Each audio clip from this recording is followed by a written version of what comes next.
Hi, this screencast runs through the statement of financial position for a company's set of accounts. It's for introductory financial accounting students, and we're looking at a question from the May 2016 Financial Accounting 1B exam. So this paper you should have if you're a student in AIT. So in question 1, which is here, it gave a trial balance for a company at the end of December and gave some notes.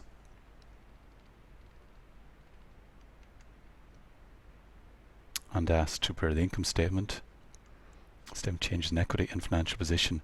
So there are a number of other screencasts. There's a screencast called Format for Company Accounts that discusses the format for each of these.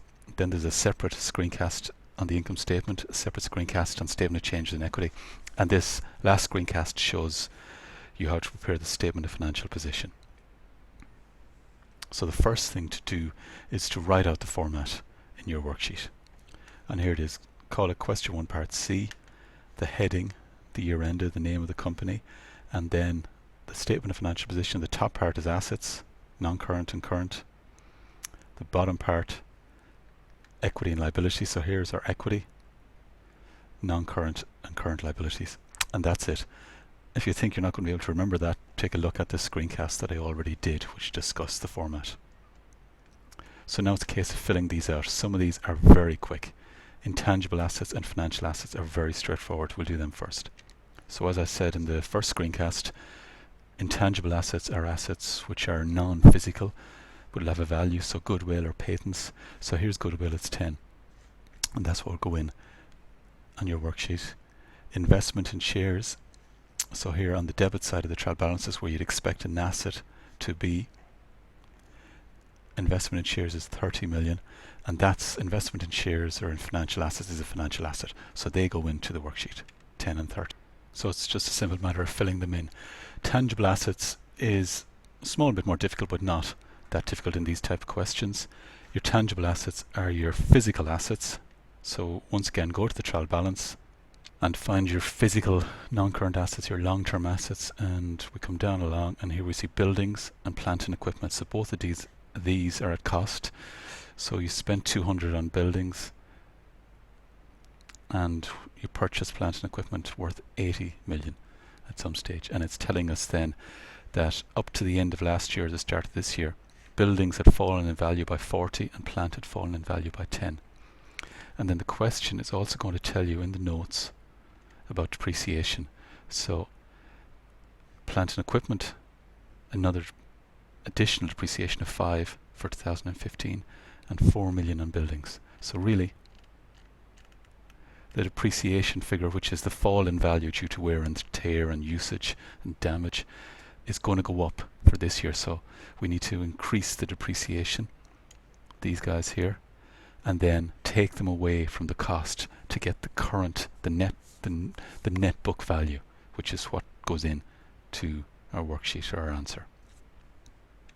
So that's me bringing the additional 4 million depreciation in buildings, which I got from the notes, and that's the 5 million additional plant and machinery.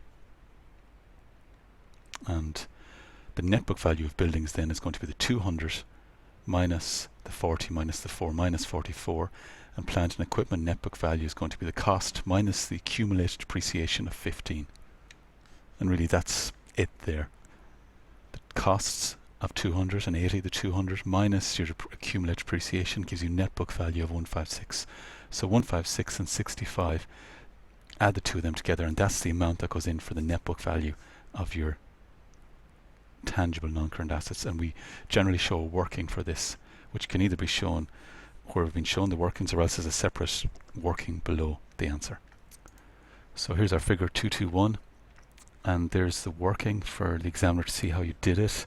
Don't do this, put in a figure and show no working, because there's marks going for each of these elements that you get right. So if you leave out one thing like the 5, at least you'll get marks for getting all the other things. So, or aspects. So there's marks going for process, and if you don't show workings, you can't get those marks. However, if you get the figure right here, generally you get the marks. The other way of showing that is to show separate working. So underneath the statement of changes, statement of financial position even, sometimes it's called note 1, and if it's a requirement to show it as a note, this is generally what it should look like. So note 1 or working 1, and you show the different types of tangible asset. Here we had buildings, plant. You show the cost, the original cost, the accumulated depreciation, and then the net book value. And that's it depends on what you're asked to do. So if you're asked to show a separate note, that's the format of the note, or else you can just show it like that. Next is current assets, and that's very easy to fill in. Once you know what goes in here, then you just go to the trial balance and get your amounts. The only thing to remember is this is closing inventory, so you get it underneath the trial balance. So it's very important that you don't pick the opening inventory, which the closing inventory is underneath the trial balance here. So you're looking for the inventory at the end of the year, which is 36. Receivables another 32. If there were any bad debts or provision for bad debts, this would reduce your receivables. None in this question. And so receivables is 32, closing inventory is 36, and then we look for any prepayments of 3. And if there was any cash or bank, so the only thing that's cash or bank is bank overdraft, and that's on the credit side, so that's a liability, so we don't include that. So inventory 36, receivables 32, and prepayment of 3. And that's them here. Then we come along to our equity and liability section. So that's the first part of the statement of financial position. And to just finish it off, you add the assets together. So our total non-current assets were the 3 of these, added together to give 261.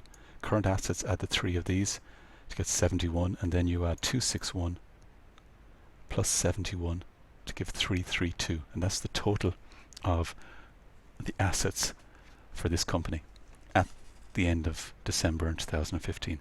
Next, we do the bottom half. So we have that much assets worth 332 million. This tells us where we got the money to buy them. So we got some from investors, that's our equity, and then we borrowed some. The company borrowed some in the form of long-term borrowings and short-term borrowings. Equity, we get the amounts from the statement of changes in equity. So there was a separate screencast on how to do the statement of changes in equity. These are the equity items on the trial balance, and then they get adjusted for the statement of changes in equity. So the best thing to do is go back to that.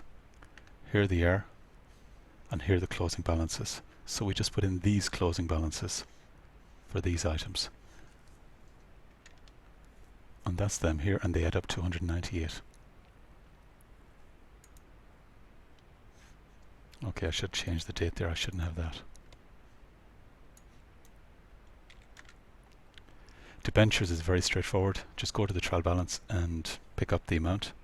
So our debentures are 80, and that's it. You don't have to add anything to do with interest due or interest outstanding or anything else. You just find the debentures up here. They're 80, and that's all that goes in there.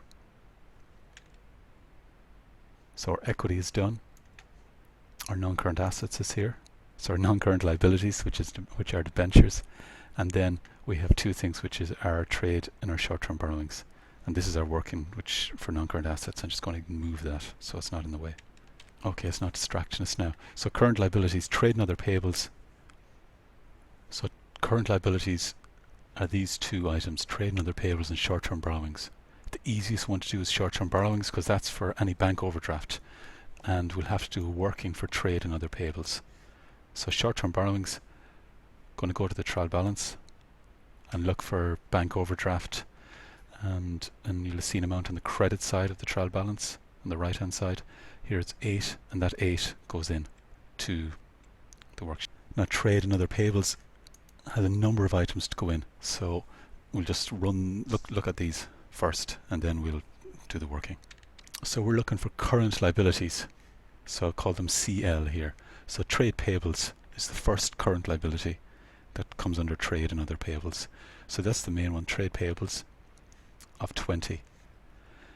Then we come down along and we look at what other liabilities there are outstanding at year end. So we're looking for items that are unpaid at year end. So payables are customer suppliers that the company owes money to at year end. In the workings and the notes, it'll tell us if there's any amounts owing. So note 2 here, expenses owing at the end of the year, 2 million. So that current liability, that's a current liability. So trade payable, trade and other, so 20 plus 2. Come down along here. Depreciation is never owing. It's not a money amount that's owing. It's a kind of a made up amount to calculate net current net book value. So the next thing that's owing is taxation charge. Tell us that's owed at the end of the year of 11. Debenture interest outstanding, preference dividend outstanding, and final ordinary dividend. So they're the other payables that we have to include. And a transfer to reserve is not a payable. So the final ordinary dividend we've already calculated, 0.06 multiplied by the number of shares, which was 100 shares multiplied by 0.06 was 6. We did that in the statement of changes in equity. Preference dividend we calculated already, and debenture interest we have to look at. So debenture interest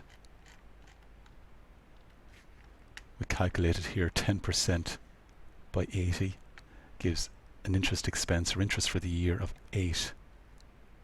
Now however, they've told us that they've already paid 3. So if we owe 8 for the year and we've paid 3, then the balance that's outstanding is 5. So 5 is the outstanding debenture interest.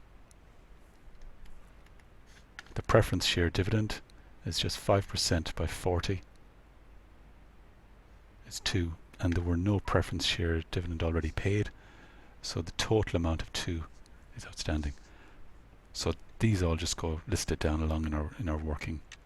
Payables was 20, admin due was 2, taxation due, the ordinary dividend, the number of shares by the dividend per share.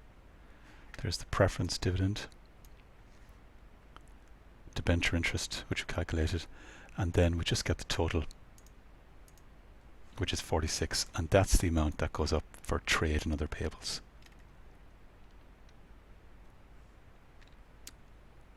So our current liabilities add up to 54. So then to get the total equity and liabilities, we add the equity of 198 plus 80 plus 54, and that gives total equity and liabilities of 332, and that should equal the total asset figure of 332, which we calculated. And so that's a good indication that the question is done correctly when it balances off. It could still balance off and the question could be incorrect. It's not a guarantee, but it's a good indicator.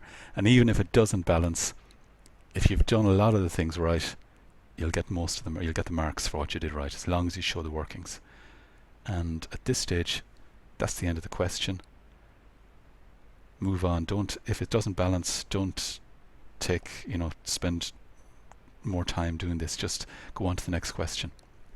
And for revision purposes, all you need to do is look at question 1 in the May 2016 exam. So this exam paper, you have 2 hours to do it. Question 1 is worth 40 marks. So the 2 hours is 120 minutes. There's 100 marks in the paper. So really you've divide the marks into the time. So each mark should be worth 1.2 minutes. And so if you want to work out how much time you should spend in a question, multiply that by 40. So 48 minutes or 45 minutes is really what you should budget for question 1. And any of the other questions are 30 plus 230 marks. So we worked out it was 1.2 minutes per mark. So multiply. So that's it. Good luck in the question and good luck in the exam.